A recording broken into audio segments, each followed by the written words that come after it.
हम लोग पहले पढ़े थे बाबर के बारे में, फिर पढ़े हुमायूं के बारे में, फिर पढ़े अकबर के बारे में, और फिर पढ़े जहांगीर के बारे में।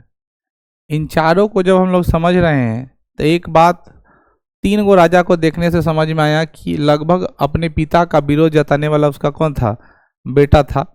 और लगभग सब लोग क्या है, सत्ता की लालच में एक दूसरे का क्या किया है, विरोध किया है। यहाँ तक कि शाहजहां भी अपने बाप का विरोध किया। शाहजहां का बचपन का नाम क्या था, खुर्रम था। और वही खुर्रम क्या हुआ, बाद में शाहजहां बना। जहांगीर ने उसे शाहजहां की क्या कर दी थी, उपाधि दी थी, क्योंकि वो युद्ध में जाकर के अपना पराक्रम को क्या किया, लहराया। मैं आपको बताऊं कि मलिकाए हुस्न मलिकाए जवानी से वो विवाह किया, अर्थात मुमताज महल से शादी किया, अर्थात अरविंद बानो बेगम से विवाह किया। तीनों नाम क्या है, एक है। और ये तीनों व्यक्ति जो थी, महिला जो थी मुमताज महल, ऐसा नहीं कि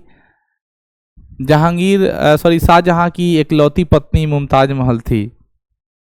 इसके पास पत्नी 12 थे, ठीक है ना, और ये 13वें नंबर की बीवी थी, ठीक है ना। लेकिन फेमस इसलिए थी क्योंकि वो बहुत सुंदर थे, और इतना सुंदर कि आप कल्पना नहीं कर सकते हैं कि साले साले बच्चे पैदा करता था इससे। और इसकी मृत्यु भी हुई थी बच्चा होते समय, यानी उसके बॉडी से इतना ज़्यादा बच्चा लगातार करते करते करते करते वही रिलैक्सिन हार्मोन खत्म हो गया था। रिलैक्सिन हार्मोन समझते हैं, biological term.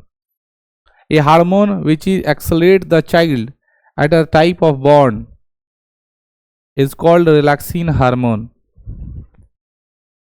Relaxin hormone which accelerate and also do with the vagina can be a glipsy. वो आपको बच्चा कराने में बहुत मदद करता है, वेजाइना को एकदम मुलायम कर देता, सॉफ्ट कर देता है, उसके मुंह वाले भाग को खोल देता ताकि बच्चा आसानी से पास हो जाए। लेकिन इतना ना ज्यादा बच्चा कर रहा है, लेकिन उसके बॉडी से क्या हो गया, वो हार्मोन खत्म। और पहले के ज़माने में सर्जरी वगैरह की व्यवस्था होती नहीं थी, और क्या हो गई, बच्चा देते टाइम खत्म।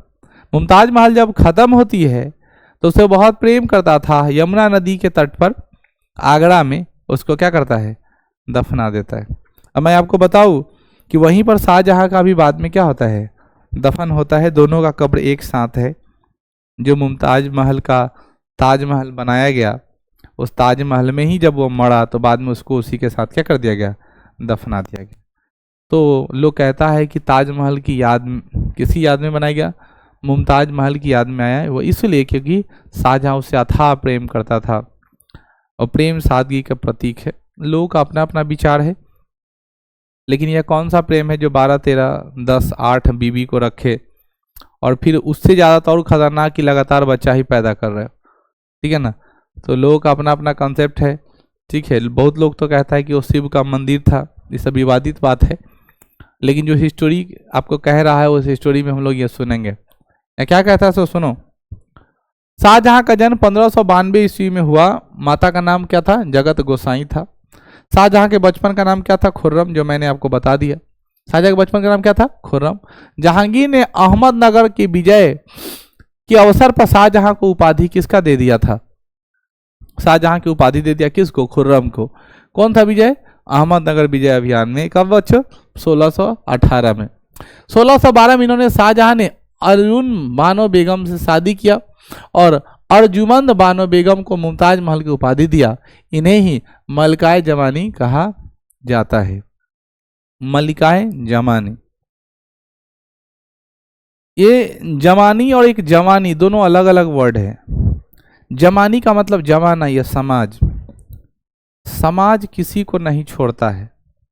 जो समाज के चक्कर में रहा है उसकी दुर्गति हुई है, और समाज के फेरा में तो एकदम नहीं रहना चाहिए।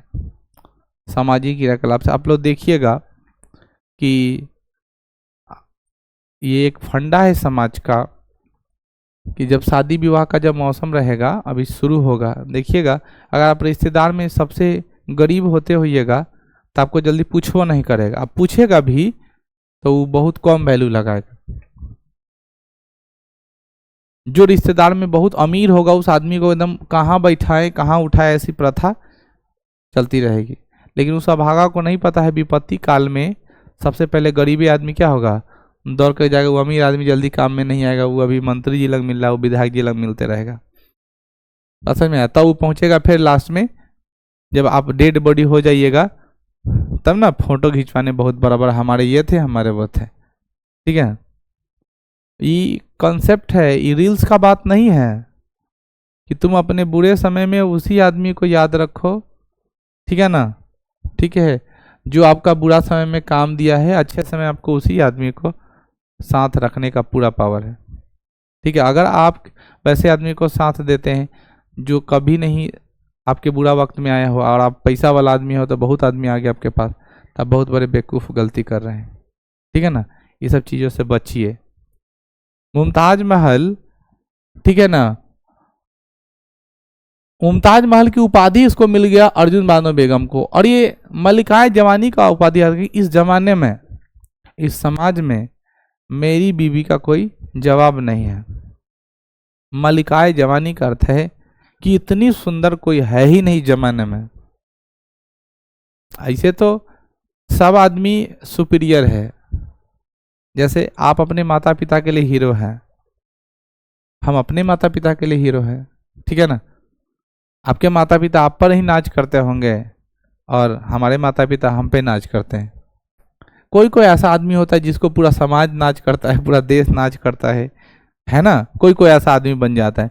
बाकी सबसे थोड़ा ना थोड़ा तो पुष्पा भाई का डायलॉग तो आप लोग बहुत फेमस सुने होंगे कि जलन सबको होता है जब कोई आदमी नीचे हो और डायरेक्ट ऊपर जाए, चाहे वो अपना हो या पराया, सब कोई को जलन होता है। लेकिन वही बात है, किसी का छुप जाता है, किसी का छप जाता है। तो छुपने वाले में से आपके रिश्तेदार हो सकते हैं, बहुत करीबी लोग हो सकते हैं, मन में तो रहेगा टीस लेकिन बोलेगा नहीं। छपने वाले में से आपके विरोधी हो सकता है, आपके दुश्मन हो, चिल्लाए कस कस के ये गलत है वो गलत है। ठीक है ना, तो बहुत ज्यादा घबराने की जरूरत। 1631 में मुमताज महल अर्जुन बानो बेगम की मृत्यु हो गई और आगरा में यमुना नदी किनारे दफनाया गया। इन्हें स्मृति में शाहजहां ने क्या बनवाया, ये तो बात समझ में आई, क्लियर है। ताजमहल को योजना उस्ताद अहमद लाहौरी के द्वारा बनाया गया था, जबकि ईसा खां के देख रेख में तैयार किया गया। बहुत बचपन में सुने थे कि ताजमहल जो बनाया गया, बनवाने वाला का हाथ टपका दिया। ठीक है ना, कि क्यों, क्या ऐसा दोबारा महल ना बना पाए। सब लोगों का अपना अपना कॉन्सेप्ट है। जब जो कोई इतिहास से नहीं पढ़ेगा तो कुछ अतुल फतुल बोलना शुरू, जकड़ा मन ओकड़ा। ठीक है, जिसको मन उसको तुम करते रहोगे। देखो, अगर तुम उपन्यास पढ़ना शुरू करोगे, किताब जब तुम पढ़ना शुरू करोगे ना, तो तुमको बहुत ज़्यादा मन करेगा चीज़ों को पढ़ना है अपने साहित्य। जैसे तुम लोग हिंदी ऑनर्स ले रहे हो, तो हिंदी ऑनर्स पढ़ रहे हो तो सिर्फ पढ़ रहे हो, कुछ कर नहीं रहे हो। क्या क्या बुक पढ़ना चाहिए तो लोगों को हिंदी साहित्य के हिसाब से देखो। अगर तुमको प्रेम बहुत समझना है, मेरा कोट देखते हुए कहीं पे जब वीडियो वगैरह आता होगा तो उस पर शायरी वगैरह लिखा जाता होगा, लाइन लिखा जाता होगा, तो तुम लोग के समझ से बाहर होता होगा क्योंकि तुम किताब नहीं पढ़ते होगे। ठीक है ना, किताब पढ़ो, जैसे ये पढ़ो, गोदान पढ़ो। कौन था किताब, गोदान पढ़ो। निर्मला, आत्मकथा पढ़ो, किसा, महात्मा गांधी का। हिंदी मजबूत करना चाहते हो तब, ताकि तुम कहीं बोल पाओ। गबन, मैला अंचल, ठीक है। और तुमको प्यार प्रेम बहुत ज्यादा, लाला लिप्सा में तुम जीते हो, ठीक है ना, बहुत ज्यादा तुम फेमस जिंदगी जीना चाहते हो, लैला मजनू की आशिक वाला, तो बहुत ज्यादा बुक वो फेमस है जो धर्मवीर भारती का लिखा हुआ है। ठीक है, उस बुक को आप जाकर पढ़िए। साहित्य के क्षेत्र में अगर आप मजबूती देना चाहते हैं तो आपको इन सब बुक को पढ़ना चाहिए। इस सब से पढ़ने से क्या होगा, आपका आंतरिक नॉलेज बढ़ेगा। समझ में आई, चीजें पकड़ में आएंगी। समाज हमारा कैसा है, कैसे बना समाज, स्त्री क्या है, पुरुष क्या है, ठीक है ना। लोग किताब में बहुत अच्छा लिखा है, तो आप उसको देखना है। बुक का नाम ही नहीं बोले, बहुत फेमस किताब है, गुनाहों का देवता। ये तो मंगा के पढ़ो ही पढ़ो। गुनाहों के देवता धर्मवीर भारती का लिखा हुआ है। इनकी 2 पत्नी थी। ये पुरुषवादी सोच के थे, तो पुरुष का प्रेम के बारे में बताए हैं। इनकी पत्नी जो थी वो भी किताब लिखी स्त्री के प्रेम के बारे में। बात समझ में आई? इसमें कैरेक्टर है चंदर और कैरेक्टर है सुधा। ये प्रेमी है, ये प्रेमिका है। हालांकि दोनों की शादी नहीं हो पाती है, बाद में सुधा की मृत्यु हो जाती है। बहुत मार्मिक कहानी है, रुला देगा। हालांकि मेरा एपिसोड उस पर आएगा, ठीक है ना। बहुत ही गहराई में आप जाकर किताब पढ़ने का आदत नहीं। रात को है ना मोबाइल देख के मत सोइए, 2-4 पैराग्राफ किताब पढ़ के सो जाइए, उसी में नींद आए। ऐसे भी तो किताब में एंटीवायरस होता है, जब अखिया के सामने पढ़ेगा तो अपने नींद आ जाता है। तब ना किताब पढ़ने का एक माहौल बनाई, किताब पढ़ने। जितना ज्यादा किताब पढ़ेगा उतना ज्यादा बोलने का आदत हो जाए, क्योंकि आपके पास लाइन शब्द भंडार ज्ञान धीरे धीरे क्या होने लगेगा, बढ़ने लगेगा। ये मोबाइल रील्स देखने से ज्ञान नहीं बढ़ता है। यहां से इंफॉर्मेशन कलेक्ट करिए, उसको हटाइए। समझ में आइए? ये किताब एक मंगाइए, 250 के आसपास की किताब होगी, मंगाइए। ऑनलाइन फ्लिपकार्ट इस सब पर मिलता है, सर्च करके सब देखिएगा। ये यूट्यूब पर रिव्यू देखिए, कहानी बताइए। ये सारे बुक जो मैंने आपको लिखा वो सबको जानकारी लीजिए, बहुत मजा आएगा। बहुत इंटरेस्टिंग बुक है पढ़ने में। आप लोग तो साहित्य पढ़ रहे हैं, ये सब आपके काम का चीज है, बहुत काम की चीज है ये।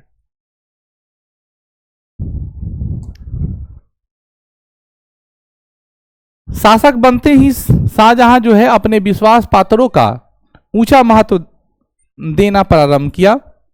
आसफ खां को वजीर का पद दिया, महावत खां को खाना खां की उपाधि दे दिया। शासक बनते ही शाहजहां ने कई विद्रोह का सामना भी करना पड़ा, जैसे बुंदेलखंड का विद्रोह। बुंदेलखंड की राजधानी ओरछा था और यहाँ के शासक जुझार सिंह थे। बहुत जल्द ही इस विद्रोह शांत करके अंत कर दिया। खां ने जहां लोधी शाहजहां के खिलाफ विद्रोह करके अहमदनगर के दरबार में चला गया। लोधी कहाँ का शासक था? मालवा का शासक। कहाँ का शासक था? मालवा का। शाहजहां लोधी का पीछा करते करते अहमदनगर तक पहुंचा। शाहजहां लोधी का पीछा करते कहां पहुंचा? अहमदनगर तक पहुंचा। किंतु लोधी वहां से भाग निकला और बाद में किसी ने उसकी हत्या कर दी। शाहजहां का संघर्ष 1632 में पुर्तगालियों के साथ भी हुआ और जहां ने पुर्तगालियों का व्यापारिक केंद्र हुगली पर अधिकार कर लिया। यहाँ पर लिखता है कि शाहजहां लोधी का पीछा करते करते अहमदनगर तक पहुंचा। यही वही अहमदनगर है जिस अहमदनगर पर विजयी पाने के बाद खुर्रम खां क्या बन गया था? शाहजहां बना था। शाहजहां ने पुर्तगालियों का व्यापारिक केंद्र हुगली पर भी अधिकार कर लिया था। आपको याद होगा कि जहांगीर के शासनकाल में जेम्स प्रथम का एक व्यक्ति आया था टैरिफ राहत पाने, व्यापारिक छूट प्राप्त करने, लेकिन उसको नहीं मिला। तो फिर दूसरा बार आया, तब उसको क्या हो गया? मिल गया। याद आ रहा है कुछ? दूसरा बार टैरिफ उसको व्यापारिक सहायता क्या हो गया? मिल गया। इंग्लिश मैन जिसकी उपाधि दी गई थी पढ़ने वाले में, ठीक है ना। शाहजहां इंग्लिश खान। शाहजहां का संघर्ष 6ठे सिख गुरु हरगोविंद के साथ हुआ, जिसमें हरगोविंद पराजित हुई और वे कश्मीर भागकर चले गए और वहीं पर उनकी मृत्यु हो गई। इस तरह 6ठे सिख गुरु हरगोविंद पहले सिख गुरु थे जिनका संघर्ष मुगल बादशाह शाहजहां से हुआ। इससे पहले मैं आपको बता दूं कि जहांगीर ने फांसी दिया था गुरु अर्जुन देव का, आपको याद होगा। किसका फांसी दे दिया? गुरु अर्जुन देव को फांसी दे दिया। तो पहले ऐसे सिख गुरु थे जिसको फांसी दिया गया, और पहले ऐसे सिख गुरु हैं जो लड़ाई लड़े। दोनों कॉन्सेप्ट अलग अलग। क्वेश्चन यहीं से घुमाता है। वो पहले ऐसा सिख गुरु है जो फांसी पर चढ़े, ये पहले ऐसा सिख गुरु है जो क्या हुआ? लड़ाई लड़ा, है ना, पराजय का स्वीकार किया। शाहजहां अपने दक्षिण भारतीय अभियान की जिम्मेदारी अपने पुत्र औरंगजेब को सौंपा। औरंगजेब दक्षिण भारत में जीते गए क्षेत्र की राजधानी औरंगाबाद बनाया और दक्षिण भारत ने प्रशासनिक सुविधा के अनुसार पूरे दक्षिण भारत में इन्होंने 4 भागों में बांट दिया। देखो, जिस आदमी को सत्ता का मलाई पता चल जाता है ये पावर में आने पर, जैसे जिसे घर में सरकारी नौकरी वाला आदमी रहेगा ना, वो लास्ट ले कोशिश करेगा कि हम सरकारी नौकरी लें, क्योंकि वो सरकारी पैसा खाने का आदत पड़ चुका होता है और उसको पता है कि सरकारी पैसा खाने का मजा क्या है। बहुत कम, ठीक है ना, लोग जो होते हैं जो शुरुआत क्या करते हैं, देखना अगर घर में एक आदमी का नौकरी हो गया तो एक आध दो और टन आएगा, अगर पढ़ रहा है तो मोटिवेशन भी मिलता है तगड़ा और खिंचाने में लगता है। अभी कोई शुरुआत नहीं किया तो दम हुकुर हुकुर कर रहा है, आप बीच में दूर हटाओ, चलो अब क्या करना है, कुछ नहीं होने वाला। लेकिन जिसको हो जाने वाला है वो दम लगा देता है, समझ गया ना। ठीक उसी प्रकार औरंगजेब को दारा, मूरा, सूजा और औरंगजेब, शाहजहां के जो चार, औरंगजेब से जो तीन को बड़ा भाई था, दारा, मूरा, सूजा और औरंगजेब, तो ये तीनों को छोड़कर देख रहे हो सत्ता का मलाई किसको चपाया है, औरंगजेब को। दक्षिण भारत का साम्राज्य उसके हाथ में मानो सौंप दिया है, तो उसको तो मलाई चाट लिया ना, राजा बन गया ना, या उसका पावर उसको मिल गया, तो अनुभव कर चुका था ना, जब हम पूरे साम्राज्य का मालिक बनेंगे तब कैसा माहौल होगा। अब उसको बोलोगे ना तू राजा नहीं बनेगा, तो बड़का भाई बनता तब विद्रोह तो हो। और इसी कारण औरंगजेब इतना क्रूर बना, यही कारण है कि औरंगजेब इतना क्रूर बना था। औरंगजेब जो था बहुत अच्छा था, उतना क्रूर नहीं था। यहां पर लिखता है कि खानदेश राजधानी बुरहानपुर, बीजापुर राजधानी अहमदनगर, बरार राजधानी राजपुर, तेलंगाना राजधानी नंदीर, ये दक्षिण भारत का इलाका है। 1644 ईस्वी में औरंगजेब पुनः उत्तर भारत आ गया, किंतु 1652 ईस्वी में शाहजहां ने पुनः दक्षिण भारत का गवर्नर सूबेदार बनाकर भेज दिया। उसको मन कहाँ लग रहा था, उत्तर भारत में, बाप कहाँ भेज रहा था, दक्षिण भारत में। कह रहा था तुम जाओ कहाँ का बनो, दक्षिण भारत का सूबेदार बनो, उस तरफ भेज दिया। दक्षिण भारत में औरंगजेब ने टोडरमल एवं मलिक अंबर के, ठीक है ना, दक्षिण भारत में औरंगजेब ने टोडरमल एवं मलिक अंबर के आर्थिक सुधार से प्रभावित होकर आर्थिक सुधार भी किया। टोडरमल याद होगा, कौन टोडरमल है, अकबर के 9 रत्न, वो राजस्व विभाग को देखता था, तो उसका आर्थिक पॉइंट को देखकर वो बहुत ज्यादा मोटिवेट हो गया था कि हमारे दादा के पास जो वित्त मंत्री था वो बहुत अच्छा था और खूब अच्छा व्यवस्था भी किया है, इसलिए हमें आर्थिक सुधार करने चाहिए, है ना। आर्थिक सुधार उन्होंने क्या किया। अब क्या है, सुधार से प्रभावित होकर कई स्थान आर्थिक सुधार भी किए गए। शाहजहां के काल में मध्य एशिया का पूरी तरह से बाहर निकल गया। शाहजहां के काल में स्थापत्य कला के दृष्टिकोण को स्वर्ण काल कहा जाता है। आपको याद होगा चित्रकला का स्वर्ण काल कौन है, जहांगीर का काल, जबकि स्थापत्य कला, कौन कला, स्थापत्य कला का क्या है स्वर्ण काल, शाहजहां, यानी इमारत बनाने का। दिल्ली का लाल किला किसने बनवाया, यही ने बनवाया, ठीक है ना। उसी तरह ताजमहल कौन बनाया, दुनिया के 7 धरोहरों में ताजमहल अपना नाम अंकित कराता है। 7 अजूबा पढ़े हैं ना, क्वेश्चन आप लोग को लिखाया गया था, याद होगा कि भारत के विश्व के 7 आश्चर्य का नाम लिखें, जिसमें मीनार है, ठीक है ना, झूलता हुआ बाग है आपका, उसमें क्या है, ताजमहल है, ठीक है। तो झुकी हुई मीनार, ताजमहल, ये सब क्या है, विश्व का अजूबा चीज है। इन्होंने आगरा एवं दिल्ली में कई महल बनवाए। इन्होंने आगरा में यमुना नदी किनारे विश्व प्रसिद्ध ताजमहल का निर्माण करवाया, जिसके लिए सफेद संगमरमर राजस्थान के मकराना के क्षेत्र से लाया गया है। ये सब बात याद रखना है, राजस्थान के मकराना से सफेद संगमरमर आया है। संगमरमर का फार्मूला साइंस में पढ़े हो, क्या होता है, CaCO3 कैल्शियम कार्बोनेट। ताजमहल की योजना उस्ताद अहमद लाहौरी के द्वारा बनाया गया, जबकि इसका देखरेख किसने किया है, ईसा खान। देखरेख मतलब मुंशी मैनेजर कह सकते हो। शाहजहां ने दिल्ली में लाल किला का भी निर्माण करवाया। इस लाल किला के अंदर कई भवन का भी निर्माण करवाया, जिसमें सबसे प्रमुख दीवाने आम महल था। इसी महल में शाहजहां ने विश्व प्रसिद्ध मयूर सिंहासन तख्ते ताउस का भी लगवाया है। इसी मयूर सिंहासन में विश्व प्रसिद्ध कोहिनूर हीरा को वो क्या किया था, लगवाया था। ताजमहल घूमने का मौका मिलेगा तो ताजमहल तो घूमिएगा ही, लाल किला भी घूमने का मौका मिलेगा तो लाल किला घूमिए। लाल किला में जब अंदर प्रवेश करिएगा तो छोटी छोटी मार्केट, चूड़ी बैंगल्स वगैरह मीना बाजार की तरह महिलाओं का कुछ सामान मिलता है। और उसके अंदर में ना घूमने वाला है, उस जमाने का हिस्टोरिकल चीजें आपको देखने को मिलेगी थोड़ा मोड़ा। तो वहां पर मयूर सिंहासन का निर्माण किसने करवाया है? शाहजहां। उस मयूर सिंहासन में शाहजहां बैठता था और उसमें ना दुनिया का सबसे विश्व प्रसिद्ध महंगा जो हीरा है, कोहिनूर हीरा, उस कोहिनूर हीरा का क्या क्या था वो लगवा लिया। मयूर सिंहासन को बेबादल खां के द्वारा बनाया गया। कौन बनाया? बेबादल खां। शाहजहां ने संगीतकार लाल खां को गुण समंदर की उपाधि धारण की है। तानसेन अकबर के पास, लाल खान शाहजहां के पास, इसको किसका मिला है? गुण समंदर की उपाधि। शाहजहां ने अपने जीवन काल में अपने सबसे बड़े योग पुत्र दारा शिकोह को अपना उत्तराधिकारी क्या कर दिया? घोषित किया, और यही काल का कारण बन गया। क्या लिख रहा है? शाहजहां ने अपने जीवन काल में अपने सबसे बड़े और योग पुत्र दारा शिकोह को क्या किया? उत्तराधिकारी चुन दिया कि बोला सुनो ना, हम अगर न रहें तो हमारी ये बड़का बेटा क्या बनेगा? राजा बनेगा।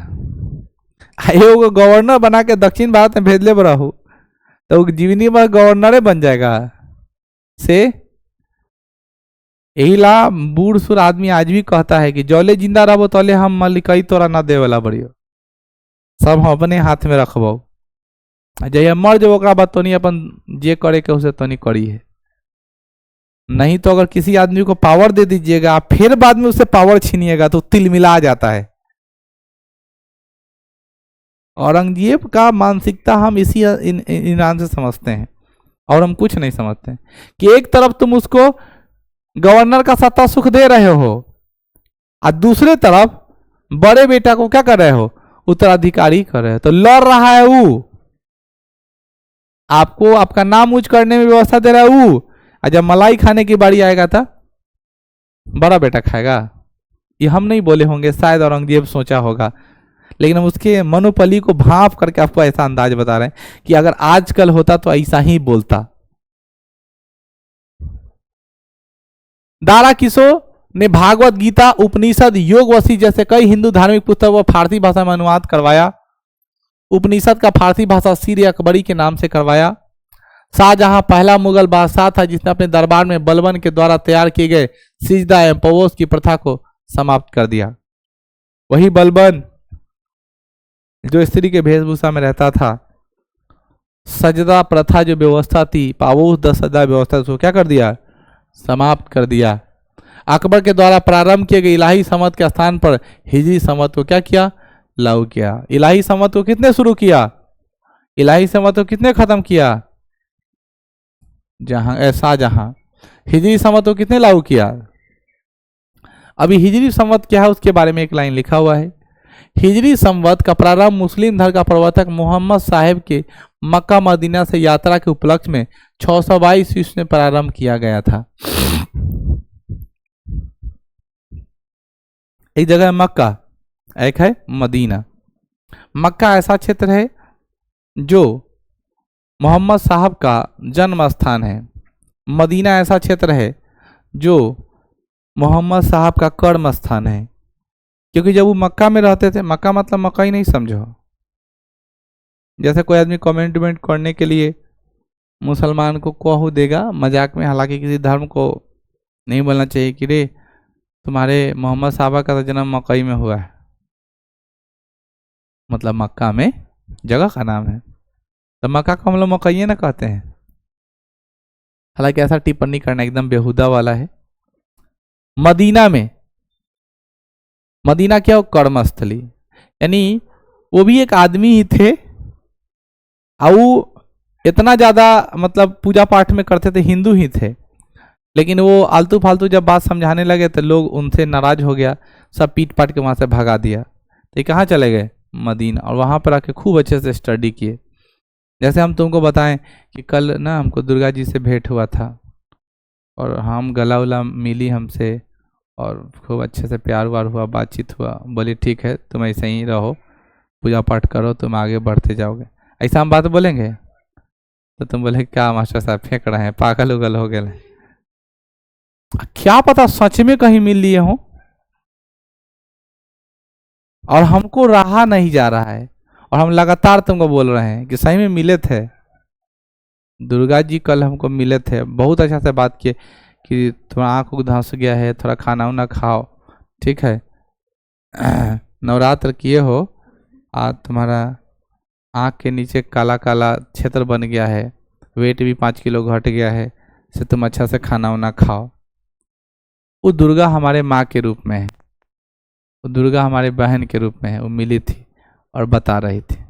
बहुत ज़्यादा सीरियस होने का जरूरत नहीं है कि वो दुर्गा देवी उहे वाला सचुकली वाला मिल गई थी। अगर हम ऐसा अगर सबके सामने जा जाकर बोले तो तुम सब आदमी समझ लो कि वो पगला गया है, एक फिर दिन में पूजा ज़्यादा करता है, इसलिए उसका एगो दिमाग क्या हो गया है, डाउन हो गया है। और कुछ हो जैसे ज़्यादा, बहुत ज़्यादा गार्जियन को भी बोले नो ना मिल रहा तू बात मान, तोहर कसम खा के बोले मिल रहा तू, तो घर वाला कहेगा ना सही हमारे लड़का तेरा गड़बड़ा आगे लग, अब एक ले जाए कोई, तो तुमको पागल वाला दवाई किया ना शुरू कर दे। और डॉक्टर के पास भी जाकर बोलोगे देखिए हम पागल नहीं है, हमको दिमाग मत खराब करिए, तो वो कहेगा अच्छा ही पागल आ गया है। मजे की बात तब है जब मुंह में जब दवाई रखने वाला होगा तो बोले ना ना हम दवाई ना खाओ, हम पागल नहीं खियाओ, तो तोर हाथ गोड़ बांध के तैयो दवाई, और तुम बहुत ज्यादा चिल्लाओगे छोड़ दो हमको छोड़ दो, तो वो देखेगा नींद नहीं आ रहा है, एगो नींद के इंजेक्शन मार दो, बेहोश कर दिया, दवाई खे। जबकि आदमी क्या है, ये हाल मोहम्मद साहब के साथ होता था। वो दिन भर कहते थे हमने अल्लाह को देखा, इसको देखा, उसको देखा, तो सब कहता था ये पागल है। इतना ना सबको समझाता था कि वहाँ का आदमी अजीजा हो गया, तो बोलो मारो साले के भगाओ यहाँ से, ना तो पागल कर देगा हम लोग। और इसको मार मार के मदीना गए, वहाँ पर उन्होंने बहुत अच्छा ज्ञान का अर्जन किया, लिखा, किताब लिखना शुरू किया, कुरान लिखा, और लिखने के बाद एक नया क्षेत्र बनाया जिस क्षेत्र का नाम इस्लाम धर्म रखा है ना। और बच्चों आज इस्लाम धर्म पूरी दुनिया उसको फॉलो कर रहा है। तो आदमी का देन है। और कितना हिस्ट्री देखो, मुसलमान लोग यहीं पे छोटा पड़ जाता है 622 ईसा पूर्व, 622 ईस्वी, तो अभी हम लोग चल रहे हैं 2000 ईस्वी में, 622 मतलब लगभग 1400 साल पहले। कितना साल पहले? 1400 से 1500 पुराना है मुसलमानों का इतिहास। कितना साल पुराना? 1400 से 1500 वर्ष, यही में मुसलमान है। सनातन कब से शुरू है पता है ना? जब इतिहास शुरू होता है तब पहले ही तरह वेद लवेद उपनिषद पढ़ना है। यानी आप कह सकते हो 5 लाख ईसा पूर्व से भी पहले, जब ये धरती नहीं था तब से सनातन है, और उस सनातन का इतिहास काल अभी तक चल। समझ रहे हो स्थिति? तो ये जो नए नए जो बौद्ध धर्म बना, जैन धर्म बना, ठीक है ना, और कौन कौन जो धर्म जो बन रहा है, ये सारे धर्म कैसे है?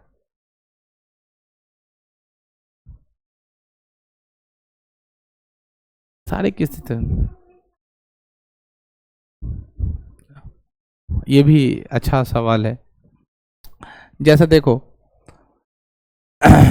इस्लाम धर्म जब आप पढ़िएगा तो आपको ये जानने को मिलेगा, हालांकि मैं बहुत ज़्यादा उस पक्ष में नहीं हूँ, लेकिन मैं बताऊँ सत्ता के लोभ लालच में मोहम्मद साहब को एक बेटी हुई।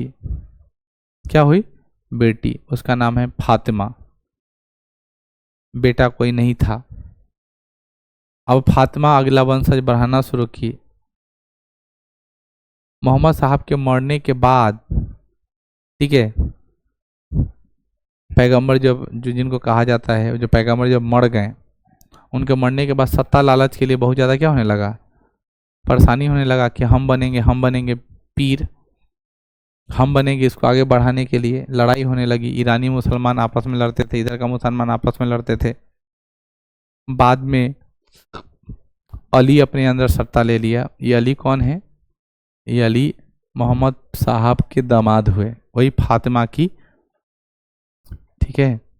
और जब ये फातिमा जो है, ठीक है, जो दो स्ट्रेंथ में जब बटी तो उसको 2 बेटा हो गया, एक हसन हुआ, एक हुसैन हुआ। फिर आगे प्रोसेस चलने लगा। सोचा अब तो इसके बाल बच्चे भी हो गए तो सत्ता तो हमको मिलेगा नहीं, तब इसके बाल बच्चा को मारना पड़ेगा। तो आजकल मुसलमान लोग अपना नाम रखता है मोहम्मद, इसलिए क्योंकि इसके जो प्रवर्तक थे उसके नाम में पहले क्या है? मोहम्मद है। कोई को अपने नाम में अली भी लगा लेता है, वो इसलिए लगाता है क्योंकि उसके दामाद का नाम अली था। कोई कोई अपने नाम में हुसैन भी लगा लेता है, जैसे नवाब हुसैन, सदाम हुसैन, कदाम हुसैन, जो भी लगाए। हुसैन इसलिए लगाता है क्योंकि उसके नाती का, इनके नाती का नाम था क्या था, हसन और हुसैन। कोई को अपने नाम में हसन भी लगा लेता है, फलाना हसन लगाता है ना। हसन इसलिए लगा रहा है क्योंकि उसके नाती का था। तो इस सबको वो भगवान मानता है, इसीलिए उस सबका नाम अपने नाम में क्या करता है, जोड़ लेता है। अब तुम जो सवाल पूछ रहे हो उसका कारण ये है कि मोहम्मद साहब जो है समाज को सुधारते सुधारते 786 ईस्वी में, कितने में, 786 ईस्वी में अपने से 30 साल बड़े विधवा महिला से विवाह कर लिया। जैसे हम तुम सबको बोलें कि देखो विधवा पुनर्विवाह करना चाहिए, विधवा का बहुत ज़्यादा सम्मान करना चाहिए, विधवा से विवाह करना चाहिए, है ना, अच्छा होता है, किसी का इज्जत बच जाए, न जाने क्या क्या बहुत अच्छा बात बोले। इससे ज़्यादा प्रभावी होगा कि हम किसी विधवा से शादी कर लें और तुमको बताए कि देखो हम किसी विधवा से क्या कर लिए हैं, शादी कर लिए, उसका जीवन हम बदल दिए, है कि नहीं। तो दिखाने के चक्कर में समाज में इनका एक कॉरियोर हो, तो बहुत बड़े लोगों से क्या कर लिया, और उससे क्या हुआ, आगाज हुआ अंजाम होने का, ठीक है ना। इसीलिए वो उसके लिए क्या बनता है, इम्पोर्टेंट हो जाता है, ठीक है। ऐसे लिखता है, ये उर्दू भाषा में क्या है, उल्टा लिख दिए।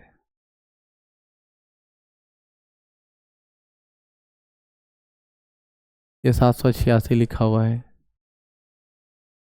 ठीक है ना, वो लोग लिखता है। चलिए काम की बात करते हैं हम लोग। यहाँ पे लिखता क्या है कि शाहजहां ने गौ हत्या पर प्रतिबंध हटा लिया, हिंदुओं को मुस्लिम दास रखने पर भी प्रतिबंध लगा दिया, बोला कि तुम गाय काट सकते हो, कोई दिक्कत नहीं है। हालांकि जहांगीर पशु बलि पर क्या कर दिया था, रोक लगा दिया था। गुरुवार के दिन तो एकदम नहीं कटवाता था और रविवार को भी नहीं कटवाता था। याद होगा क्यों नहीं कटवाता है, लेकिन बोल रखा था अगर बकरीद पड़ जाए तो हलाला कर लीजिएगा, है ना। शाहजहां ने मुस्लिमों को मुसलमान बनाने के लिए एक अलग विभाग खोल दिया। शाहजहां ने हिंदुओं को क्या बनाने के लिए, ये लाइन समझ रहे हो, शाहजहां एक ऐसा राजा था जो हिंदुओं को मुसलमान बनाने के लिए एक अलग विभाग ही बना दिया कि पकड़ो हिंदू को क्या बनाओ, मुसलमान बनाओ, ठीक है। धर्मांतरण बहुत कराया, जबरदस्ती कह सकते हैं।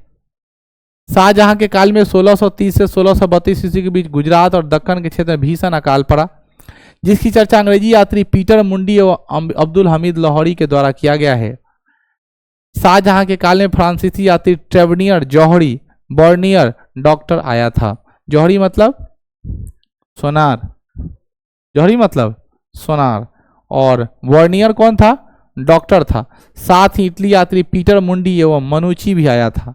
मनुची अनपे यात्रा वृत्तांत एस्टोरियो डी मेगर में शाहजहां के अंतिम समय के हुए उत्तराधिकारी का युद्ध आंखों देखा हाल का वर्णन किया है। शाहजहां ने अपने ज्येष्ठ पुत्र दारा सिकोह को अपना उत्तराधिकारी क्या क्या था, घोषित किया था। यह बात 2 बार रिपीट हो गया। सत्ता की लड़ाई होने लगी। शाहजहां की जो बड़ी बेटी थी जिनका नाम जहांआरा दारा सिकोह का समर्थक थी। दारा सिकोह उत्तरी भारत का प्रशासक था। एक भाई दक्षिणी भारत में गवर्नर बना बैठा हुआ है। बड़ी बहन का आशीर्वाद ही मिल रहा है जहांआरा का, नहीं कि जाओ भाई तुम्ही को क्या बनना है, राजा बनना है। दारा सिकोह सूफी संप्रदाय के कादरी सिलसिला से संबंध था। सूफी दर्शन एवं हिंदू धर्म में गहरी अभिरुचि के कारण दारा सिकोह को कट्टरपंथी मुसलमान नापसंद करने लगे। ऐसा था कि दारा को हिंदू में भी मजा आता था और मुसलमानों में मजा आता था।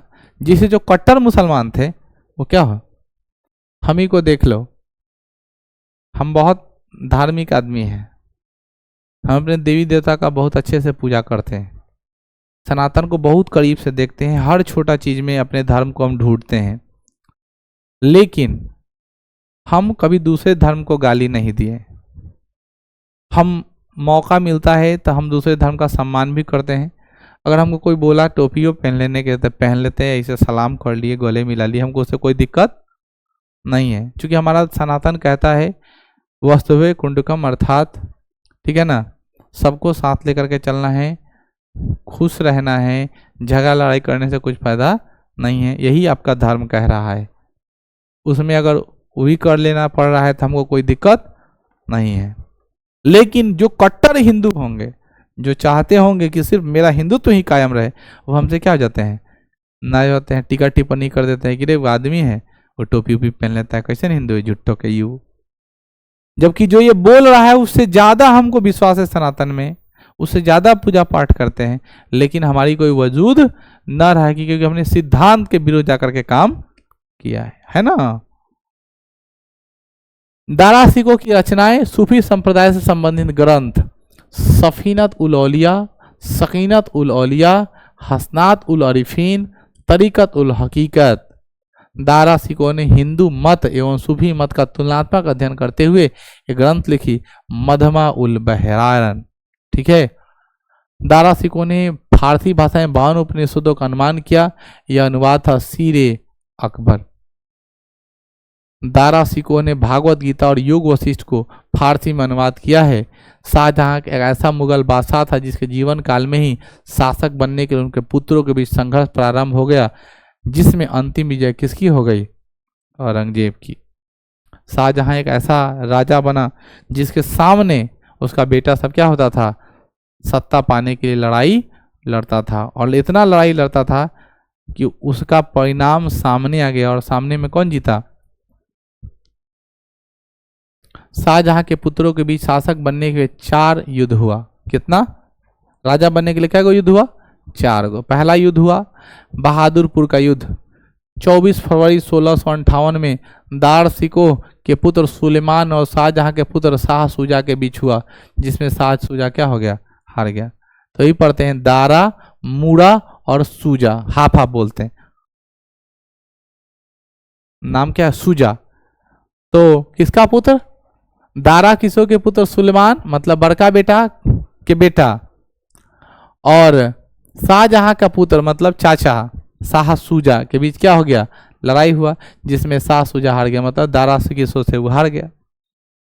दूसरा हुआ घड़मट का युद्ध, 25 अप्रैल 1658 को दारा सिकोह और औरंगजेब प्लस मुराद बख्श, मुराद बख्श कौन है, दूसरा बेटा किसका, शाहजहां का, दारा मूरा सुजा औरंगजेब, नाम सुन रहे हो, तो शॉर्ट में बोलते हैं हम, पूरा नाम है मुराद बख्श, एक का नाम है शाह सुजा, एक का नाम है दारा सिकोह, एक का नाम है औरंगजेब, समझ रहे हो। तो मुराद बख्श में तीनों भाई के बीच हुआ, जिसमें दारा सिकोह क्या हो गया, पराजित, मतलब ये दोनों भाई मिल गया और दारा का धाके उतार दिया, ठीक है ना। हारा सामूगढ़ का युद्ध 8 जून 1658 को हुआ, जो दारा सिकोह एवं औरंगजेब के बीच हुआ था। इस युद्ध में दारा सिकोह की पराजय हो गई। इस युद्ध के पश्चात औरंगजेब ने अपने पिता शाहजहां को कैद कर लिया और आगरा के किले में बंद कर दिया, जहाँ 22 जून 1666 ईस्वी को शाहजहां क्या हो गई, मृत्यु हो गई। ध्यान दो, सुनो, बाप को कैद किया, शाहजहां भी का मन डोल गया कि क्या कचरा कर रहा है, और कचरा तो इसी कारण हुआ था, किसके कारण, शाहजहां के कारण, क्योंकि शाहजहां उत्तराधिकारी अपना चुन दिया था। बाप उसका बात माना नहीं, बहुत समझाने लगा, उसको कैद कर लिया। कहाँ, औरंगजेब का किला तो बना था, उसी किला में उसको क्या कर दिया, लॉक कर दिया। मैं आपको बताया था कि औरंगजेब की किला पर से ताजमहल साफ साफ दिखाई देता है, ठीक है ना, इसीलिए उसमें उसको रख दिया था ताकि उसको अपने पत्नी को देखता रहे, ठीक है ना। गाना चल रहा होगा, तुझे देखकर जी रहे हैं हम, देखता होगा खिड़की में अपने पत्नी को, खूब अच्छे से याद करता होगा, रोता होगा कि हम भी कभी राजा थे, देखो आज जिसको हमने पैदा किया वही संतान हमको आज कैद करके रखा है। इतिहास जो सिखाता है वही आदमी आज के समय में करता है। कितना भी खराब स्थिति हो जाए, लेकिन आज के समय में कोई आदमी अपने बाप को कैद नहीं करता है, मार दे रहा है। लेकिन आप लोग तो देख रहे हो, शुरू से सत्ता के लालच के लिए बाप को बेटा तात लाठिया से मारता, कपारे फाड़ देता था, बहुत बड़का जुलूम नहीं किया था, बड़का बड़का कांड हो गया है। लोग कहता है कि दिन जमाना खराब हो गया है, चचा वो पागल आदमी है, दिन जमाना सुधर गया है। जो कहता है कि आज का दिन जमाना खराब हो गया है, उसको ये पता नहीं कि दिन जमाना क्या हो गया है, सुधर गया है। आज के समय में संपत्ति के लिए कोई बाप को कोई बेटा पीट रहा है तो अभी लाठी डंडा से न मार के कपार फोड़ रहा है। इतिहास जब पढ़िएगा तब आपको पता चलेगा कि औरंगजेब जैसा व्यक्ति अपने बाप को कैद कर लिया और कैद करके शाहजहां को क्या किया, आगरा किला में रखा और उसका बाप में तरफ तरफ के क्या हो गया, मर गया।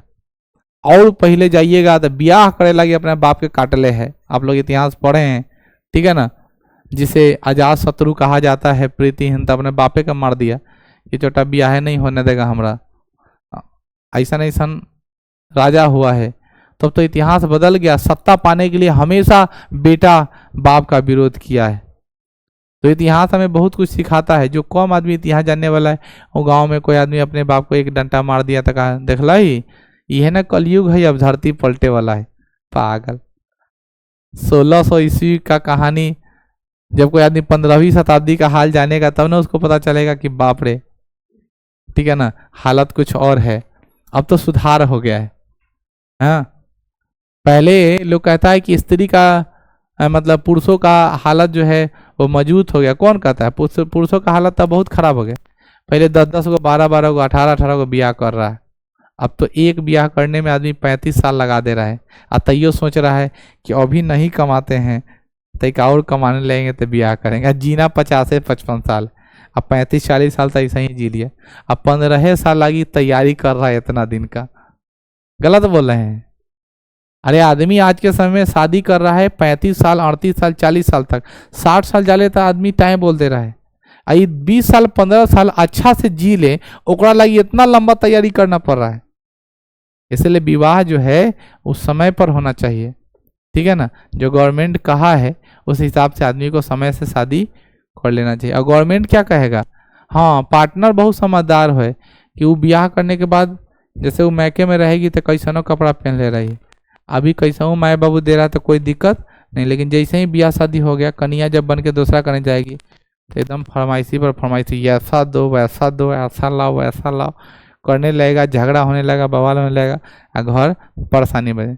जबकि अगर पार्टनर रहे, अच्छा रहे, समझने वाला रहे, तब शादी करने के बाद कोई रिस्पॉन्सिबिलिटी, जैसे घर में बेटी रहती उसी तरह वो भी रहे, आराम से खाए पिए, नॉर्मल सबके परिवार में होता है। अगर वैसा चले तो हमको लगता है कि शादी समय से हो जाना चाहिए। लेकिन वो आने के बाद दाल मखनी जो करने लगती है, इसीलिए लोग शादी विवाह करने से क्या होता है, डरता है।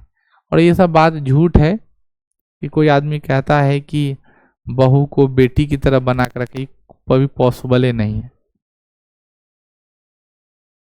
ये सारी चीज पॉसिबल ही नहीं है। ये सारे के सारे वर्ड क्या है, इम्पॉसिबल है। समझ में, इम्पॉसिबल है। कितना भी कैसा भी आदमी हो, ठीक है ना, उसकी माँ है, उसकी माँ है ना, वो कभी बेटी वाला फीलिंग आएगा ही नहीं। बात समझ में आई? क्योंकि अगर बेटी कुछ गलिया भी देती है ना माँ को, तो माँ को उतना ज़्यादा फर्क नहीं पड़ेगा। लेकिन पुतू अगर ऐसी आंख दिखा दी, बाप रे कहाँ के आयल बा, हमारा पर हुक्म चला। जबकि बेटी लोग माँ को क्या क्या नहीं करती है वो बताने का जरूरत नहीं है, ठीक है ना। ठीक है, अभी तुम लोग अपने माँ को क्या क्या कर रहे होगे वो हमसे छुपा थोड़ा है। हम ही नहीं कि तुम्हारे घर पर जाकर बैठे जान रहे, वो अनुभव बताता है कि तुम पेर रहे होगे, दम पेर रहे होगे। तुम बोलोगे इमोशनली ड्रामा करके पेर रहे होगे, लेकिन पेर तो रहे होगे। जैसे तुमसे माँ तुम्हारे अक्षा गए हो, कभी कल तुम कुछ बोलियो देते होगे। तुम कितना भी पॉलिश मार लो सर के सामने, नहीं सर हम वैसे नहीं है, तो हम नहीं मानेंगे, ठीक है। लेकिन वही काम और कोई पुतोह कर दे थोड़ा सा, भारी लफड़ा है। शाहजहां पहला मुगल बादशाह था जिसे अन्य संबंधियों के द्वारा दफना ही नहीं गया। उन्हें दासी दासियों ने मिलकर ताजमहल में क्या किया, दफना दिया। उसको माटी देने वाला भी कोई नसीब नहीं हुआ। बहुत संपत्ति करने वाला, बहुत कम लोगों को ये बात पता होगा कि शाहजहां एक ऐसा राजा था कि उसको मिट्टी देने वाला अपना आदमी नसीब नहीं हुआ। तुम सोचते हो कि अगर तुम्हारे पास संपत्ति भी बहुत ज़्यादा हो जाएगा और तुम राजा बन गए हो तो तुम्हारा पूरा दुनिया तुम्हारे पीछे चलेगा, तो ऐसा भी न है। शाहजहां जब औरंगजेब के किला में मरा तो उसका ना नौकर नौकरानी दास दासियां ले जाके शाहजहां को मुमताज महल के लिए जो बनवाया था ताजमहल, उसमें जाके क्या कर दिया, मिट्टी दे दिया, दफन कर दिया। उसका अपना औलाद भी नहीं गया माटी देने, जन्नत का नमाज अदा करने, ठीक है ना, जनाजा का नमाज अदा भी नहीं किया। समझ में आई?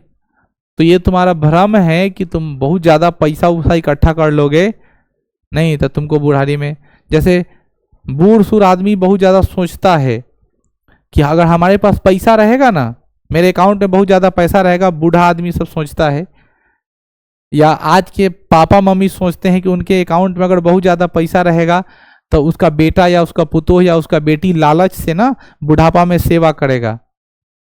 तो आप कितना पैसा जमा कर लीजिएगा, कितना आप अकाउंट में जमा कर लीजिएगा पैसा? शाहजहां से ज्यादा तो पैसा नहीं इकट्ठा कर सकते हैं, जो पूरे दिल्ली, पूरे भारत का, उत्तरी भारत दक्षिणी भारत का राजा बन गया। और इतिहास हमको सिखा रहा है कि जो पूरा राजा था और राजा को अपना बेटा मिट्टी तक नसीब नहीं होगा, नौकर नौकरानी जाकर मिट्टी दे रहा मरने पर, खाना का तो छोड़ दीजिए, इतनी स्थिति का तरफ तरफ के मर गया, मतलब समझ रहे हो? इसका एकमात्र उद्देश्य निकल रहा है कि आप संपत्ति जमा नहीं करिए, अपने बच्चों को अच्छा संस्कार दीजिए, बार बार उसको भेंट कराइए कि ये तुम्हारा कर्तव्य है मेरे प्रति, उसको अपने पास रखिए, उसको अपने से अटैचमेंट कराइए, उसको अपने से फील कराइए। अगर आप उसको अपना फील दे पाते हैं, आपको उस बच्चे के प्रति अगर आप इमोशन दे पाते हैं, तो आपका हाथ दामन वो कभी नहीं छोड़ेगा, वरना आप उसके लिए कमाते कमाते मर जाइएगा और अपने बुढ़ापा के LIC इंश्योरेंस कराते रह जाइएगा, कुछ नहीं होगा। LIC का बॉन्ड टूटेगा, मोटरसाइकिल छूटेगा, ठीक है ना, और मोटरसाइकिल पर छूट के हम ससुराल जाएगा और माए बाबू टटर टटर करता रह जाएगा, बुझे? इसीलिए आपको संस्कार में बच्चे को बांधना है, यही हाल होने वाला है। यहाँ देखिए, सामूगढ़ में युद्ध जीतने के पश्चात औरंगजेब ने अपना राज्याभिषेक कहाँ करवाया? आगरा में ही करवाया। 12-14 अप्रैल 1659 ईस्वी को देवराय के युद्ध में औरंगजेब ने दारा सिकों को पराजित किया और उसकी हत्या करवा दी। बड़का भाई गया। उत्तराधिकारी के लिए सबसे अंतिम युद्ध देवराय का युद्ध था। इस युद्ध के पश्चात औरंगजेब अपना दूसरी बार राज्याभिषेक कहाँ करवाया? दिल्ली में। खतरा तो 3 भाई का नाम ज्यादा आ रहा है, चौथा तो अपने आप कौन है? औरंगजेब। तो शाह सूजा पहले ही लड़ लिया था, दारा किशोर तक ताकतवर था, लड़ते रहते। मेन लड़ाई किससे था? दारा किशोर। दारा को जब जैसे ही क्लियर किया तब मुरा बख्श पहले ही कहा, ना भाई हमरा जिंदा रहना है, हमको उसके पास जाने की कोई जरूरत भाई